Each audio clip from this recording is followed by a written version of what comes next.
Eu sou baiana de Lauro de Freitas e estudei boa parte da minha vida em Salvador. Minha mãe, embora tivesse uma escolaridade compatível às mulheres de seu tempo, ela era muito boa nas ciências exatas. E eu tenho muitos irmãos e a gente sempre em casa brincava muito de cálculo, muito de matemática, de resolver regra de 3, matriz. Então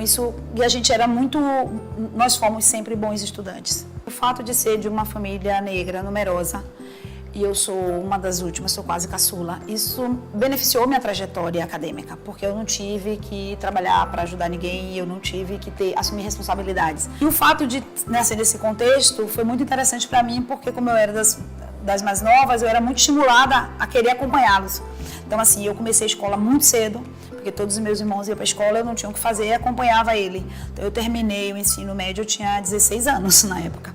E depois que eu saí do IFE, eu sabia que eu não queria seguir a carreira da área de exatas, embora a gente fosse bom nisso. E eu fui para a área de ciências humanas, eu entrei no cursinho e foi através de um professor, Hélio Rocha, que era sociólogo.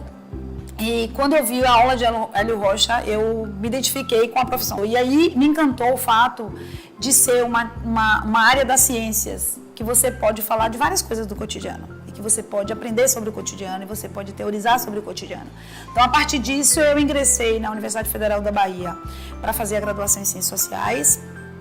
Depois eu fiz o mestrado também aqui na UFBA. Na época a UFBA não tinha doutorado, mas então eu fui fazer na época no Rio de Janeiro. Eu fiz no UPERJ Sociologia e eu fiz no mestrado na graduação Antropologia. Então, eu sou a primeira da família a ter o doutorado, mas meus irmãos também têm o ensino superior. E eu sou a primeira da cidade a ter o doutorado. Mas também eu sei que naquela época não era uma coisa comum que as pessoas estudassem na universidade e depois fizessem mestrado e doutorado, como é mais comum hoje em dia. Quando você sai de Salvador, embora Salvador tenha uma formação na minha área, que é o campo de estudo das desigualdades raciais, você ir para outros lugares do Brasil é interessante porque, de certa forma, aqui há uma reprodução da geopolítica do conhecimento.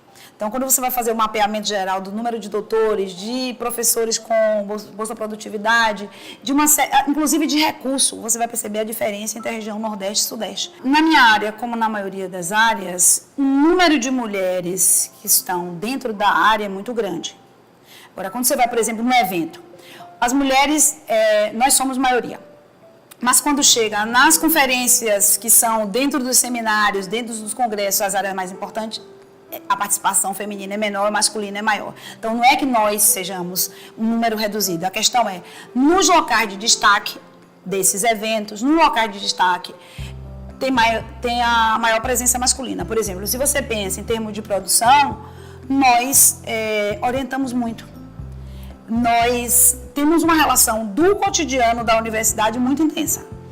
Viagem, congresso, publicação, os homens dominam. Por que dominam? Porque a desigualdade da socialização de gênero que de algum modo se repercute dentro da universidade. Além do fato de muitas mulheres terem filhos, e aí tem a dupla, tripla jornada de trabalho, que no caso de nós professoras universitárias não é diferente. Então o que eu acho é que essa desigualdade de gênero impacta a nossa capacidade de publicação. Né? E eu acho que não é só isso, é claro que tem outros fatores. Não é só ser uma pesquisadora, ser uma mulher pesquisadora, ser uma mulher pesquisadora negra que está no Nordeste. Então, isso faz muita diferença das pessoas que estão no Sudeste, porque o Sudeste você tem outros mecanismos de estímulo, embora eu acho que a maioria das mulheres passam pelo que eu passo.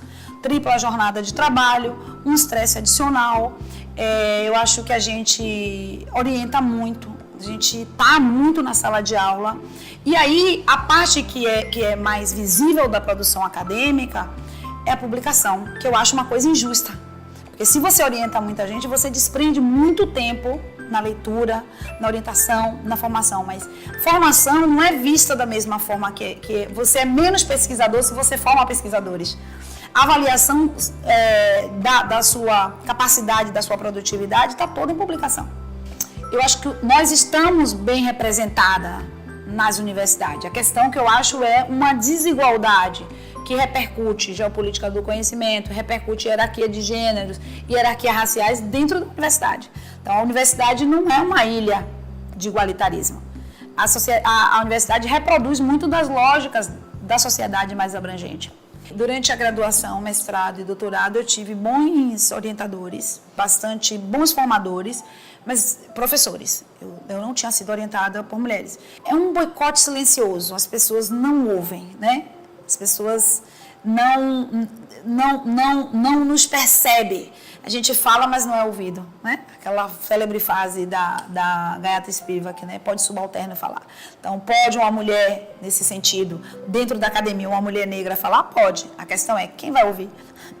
Se você conhece o livro da Linda, não estou lembrada agora do sobrenome dela, mas O Feminismo Mudou a Ciência. Eu acho que aquele livro é um retrato um pouco de uma ideia de cientista que é baseado nas ciências exatas e masculina. O trabalho intelectual já é difícil de ser reconhecido como trabalho, mas para os homens, quer dizer, essa ideia de que produz ciência num lugar silencioso, as pessoas respeitam, a gente tem que... Eu fiz minha tese, eu tive que desenvolver uma capacidade de concentração imensa, porque eu fiz minha tese de doutorado com um filho de 4 anos e com outro de 6 meses. Então, as condições de você fazer um trabalho intelectual num contexto em que o trabalho intelectual é visto como não trabalho, depois uma mulher negra produzindo um trabalho intelectual é visto como não trabalho, é claro que é um desafio cotidiano. Então, são diferentes níveis de desafio. Eu tenho 2 filhos, são 2 filhos homens. Então, a própria relação do machismo em casa, né, de uma educação supostamente, na tentativa de educação de machista, mas você vê reproduzindo. Eu e meu ex-marido somos professores, mas avaliação, ainda, quando eu posso viajar, quer dizer, isso, obviamente, quando eles eram menores, era mais complicado, mas eu tenho que olhar na agenda. Então, o pai viajar é um lugar já seguro e confortável de que é direito dele viajar. Eu, para viajar, tenho que organizar a agenda toda. Pensar, se eu for passar 3 dias, eu tenho que deixar organizado. Então, imagine a sobrecarga de trabalho que isso dá intelectualmente, fisicamente, mentalmente. É claro que a gente se exaure. Eu acho que tem 2 fatores que impactam minha trajetória acadêmica. Uma é conhecer o feminismo negro. Foi a primeira vez que eu vi assim, a teoria realmente serve para entender a realidade. Porque antes a gente entendia a teoria, se esforçava para entender a teoria, mas a teoria muitas vezes era cunhada em contexto tão distinto do nosso que a gente não via muito como é que isso explica. E o feminismo negro me explicava a realidade. O outro foi o pensamento decolonial, que é um pensamento também que vem trazer essa perspectiva dos autores do lugar, de uma perspectiva epistemológica outra, do tratamento de temas distinto daqueles tratamentos de temas canônicos. Da perspectiva do feminismo negro, eu tive uma feliz oportunidade de encontrar Angela Davis, que foi realmente um encontro que me abriu, um encontro de amor no sentido de abrir possibilidades de descoberta da própria ciência e ter uma relação mais confortável com a ciência. Então, assim, para mim hoje, fazer ciência, eu não tenho mais aquelas expressões que as pessoas utilizavam, que é um parto, que é doloroso, não, é um prazer. E é um prazer porque eu acho que eu estou falando de coisas que realmente me interessam. Eu acho que as pessoas precisam encontrar a si mesmo naquilo que elas fazem. E eu acho que eu me encontrei. Eu persisto na carreira porque eu tenho... As pessoas não falam mais de amor. Eu acho que amor é uma coisa que parece que está em desuso. Mas eu acho que eu acho que é preciso recolocar o amor na educação, sabe? Eu tenho amor pelo que eu faço porque eu gosto muito de ser professora e pesquisadora. E eu acho que eu encontrei uma função e um lugar no diálogo político. Então, eu faço uma ciência que me permite dialogar com quem está na rua fazendo movimento social, com quem está na rua garantindo as conquistas de direitos e cidadania para os povos e as pessoas que são excluídas, notadamente as mulheres negras, que é o meu tema de pesquisa. Eu estou pesquisando há mais de 10 anos feminismo negro e desigualdade de gênero. Então, eu acho que o que me faz persistir é acreditar que o mundo pode mudar. E eu acredito que o mundo pode mudar junto com a ciência, sabe? Eu acho que a gente não vai transformar só o que estava fora. Acho que o conhecimento é uma arma política.